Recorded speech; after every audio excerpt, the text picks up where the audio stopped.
السلام عليكم ورحمة الله وبركاته. مرحبا بكل أحبابي وأصدقائي ومتابعيني. فيديو جديد وشرح سريع عن الفرق بين فأس الكبرى المصرية الناجة هاجة وفأس الكبرى البخاخ الناجة نوبية. طبعا اللي قدام حضراتكم ده يا جماعة هنا واضحة جدا، دي هنا الكبرى البخاخ الناجة نوبية ودي كبرى فأس. وطبعا بمجرد ان هي ما بتخرج من البيضة بعد تقريبا ما يقارب ساعتين تستطيع اللدغ. بعد ما بيعدي يوم او اتنين بتستطيع ان هي تبصق السم بتاعها. يعني نحاول ان احنا نشوفها مع بعض وهي بتحاول تبصق السم. بصوا يا جماعة هنا، طبعا انا بحاول ان انا استفزها عشان نشوفها هتستطيع ان هي تبصق السم ولا لا.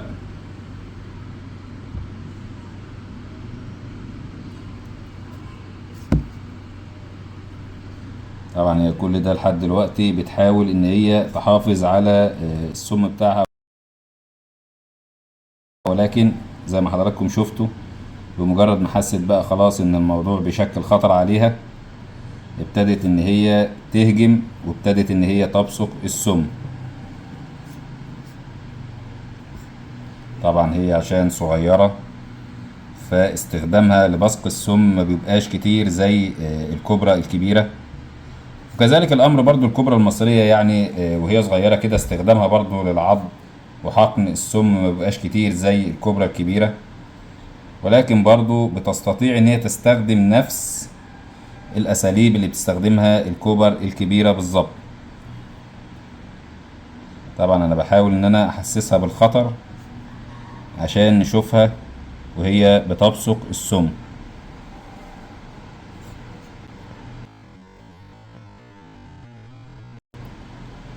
طبعا هي كده بصقت السم بتاعها 3 مرات لحد دلوقتي.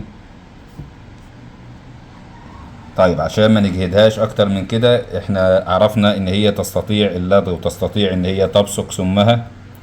نشوف بقى اهم الفروقات بينها وبين فأس الكبرى المصرية، لان ناس كتيرة جدا بيختلط عليهم الامر وبيشوفوا ان الكبرى المصرية وهي فأس بتشبه بشكل كبير جدا الكبرى البخاخ وبيظنوا ان هي بالفعل كبرى بخاخ. هنا لما نيجي هنجيب كبرى مثلا، هنا عندنا كبرى مصرية هنا غيرت التوب بتاعها.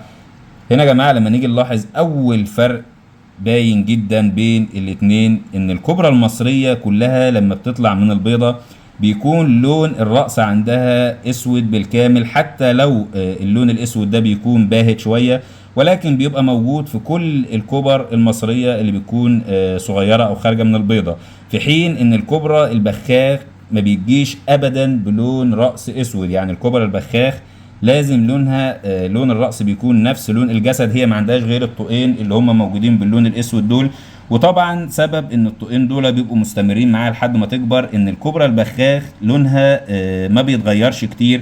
يعني اللون اللي قدام حضراتكم ده مائل للاصفر، هي لما بتكبر شويه ممكن هو يميل للون الرصاصي او تميل للون البني الفاتح جدا، ولكن ما بتاخدش الوان تانية زي الكبرى المصريه. الكبرى المصريه اللي قدام حضراتكم ديت بتاخد اكتر من درجه من الالوان، في منها بيتحول للون الاسود، في منها بيتحول للون البني، في منها بيتحول للون الاصفر، ولكن الكبرى البخاخ ما بتتحولش لالوان تانية، يعني غالبا بتبقى نفس اللون ده لما بتكبر. فبالتالي الطوقين الموجودين هنا بيفضلوا موجودين معاها ويبقوا ظاهرين جدا على جسمها، عشان كده بتبقى مميزة عن الكبرى المصرية. في حين ان الكبرى المصرية لما بتكبر زي ما قلنا الالوان بتتغير وبتتغير دايما للون الاغمق، فبالتالي ما بيظهرش معاها الطوقين دول، بيظهر بس في مقدمة الرأس، يعني في البطن من قدام في القلنسوة ان احنا ممكن نشوف الخط الاسود، ولكن في الرقبة من فوق هنا ما بنشوفش الخط الاسود ده بعد ما بتكبر لانه بيتلاشى مع الالوان بتاعة الكبرى. لكن الكبرى البخاخ زي ما حضراتكم شايفين اللون بتاعها بيفضل موجود لان لونها ما بيتغيرش، لون الجسد ما بيتغيرش. الحاجة التانية هنا عندنا لون البطن، يعني زي ما حضراتكم شايفين هنا لون بطن الكبرى البخاخ بيكون دايما باللون الابيض المائل للاصفر، واللون ده برضه يا جماعه ما بيتغيرش، بيفضل موجود لون ساده زي ما حضراتكم شايفين. في حين ان الكبرى المصريه لون بطنها حتى وهي صغيره لون بطنها بيكون مختلف شويه زي ما حضراتكم شايفين هنا كده. يعني انا عايز اوريها لحضراتكم. شايفين هنا رغم ان اللون برضو هنا سادة، ولكن اللون بتاعها مائل للون البيج، وبتحس ان فيه كده زي ما يكون فيه خطوط سودة زي ما حضراتكم شايفين كده. ان اللون فيه خطوط سودة. انا عايز اوضحها لحضراتكم عشان توضح اكتر. بصوا يا جماعة، طبعا لما بتكبر الكوبرا الالوان دي بتبدأ برضو ان هي تقلب اللون الاصفر، واحيانا بيبقى فيها اللون الاسود، فلون البطن عندها ما بيبقاش لون سادة او لون واضح ان هو لون واحد، في حين ان الكوبرا البخاخ بيكون اللون عندها زي ما حضراتكم شايفين لون واحد. حاجة تانية برضو من اهم الحاجات في الكوبرا البخاخ زي ما حضراتكم شايفين هنا كده، دي كده يا جماعة النقطة اللي تحت العين كنا شرحنا عنها قبل كده، دي من اهم الحاجات اللي بتميز الكوبرا البخاخ. النقطة اللي تحت العين دي من أهم الحاجات اللي بتميز الكوبرا البخاخ، ودي مشهورة طبعا جدا عندها، ودي موجودة عندها في الناحيتين زي ما حضراتكم شايفين هنا، هي موجودة في الجنب اليمين وموجودة في الجنب الشمال.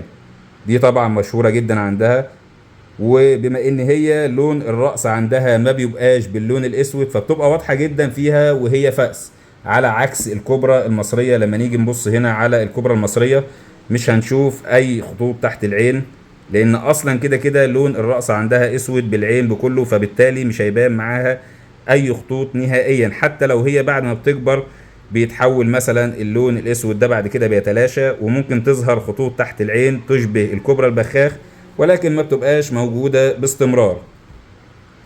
دي برضو من اهم الحاجات اللي قدام حضراتكم.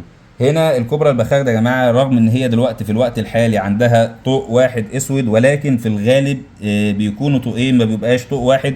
زي ما حضراتكم شايفين هنا كده في طوق تاني هنا اللي قدام حضراتكم ده، من بره هنا موجود طوقين، في حين ان فيهم طوق هنا غير مكتمل، ولكن في الغالب بيكونوا الطوقين مكتملين. لكن في الظهر دايما بيكون الطوقين موجودين، في الظهر بتاع الكوبرا البخاخ الطوقين دول موجودين دايما باستمرار زي ما حضراتكم شايفين كده، واضحين جدا. فاحنا هنا نقدر نفرق بين الكوبرا المصرية والكوبرا البخاخ بأبسط حاجة، بمجرد ما نشوف الصورة أبسط حاجة جدا احنا نقدر نفرق ان الكوبرا المصرية كلها بتنزل لون الرأس بتاعها باللون الاسود، في حين ان الكوبرا البخاخ لون الرأس بتاعها بينزل بنفس لون الجسد اللي هو اللون المائل للاصفر او اللون المائل للفضي. وكل ما بتكبر لونها ممكن ان هو يتحول زي ما قلت لحضراتكم للون البني الفاتح جدا او اللون الفضي.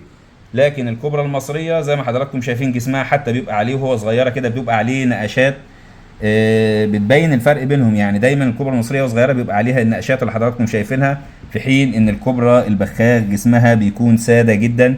يعني احنا نقربهم هنا جنب بعض، هنا واضح الفرق بين الاتنين. فبمجرد ما اشوف الكوبرا البخاخ هقدر اعرفها على طول مباشرة من لون الرأس بتاعها ان هو ما بيجيش باللون الاسود. ففي الختام اتمنى ان اكون افدت حضراتكم، واتمنى دعواتكم معايا، والسلام عليكم ورحمة الله وبركاته.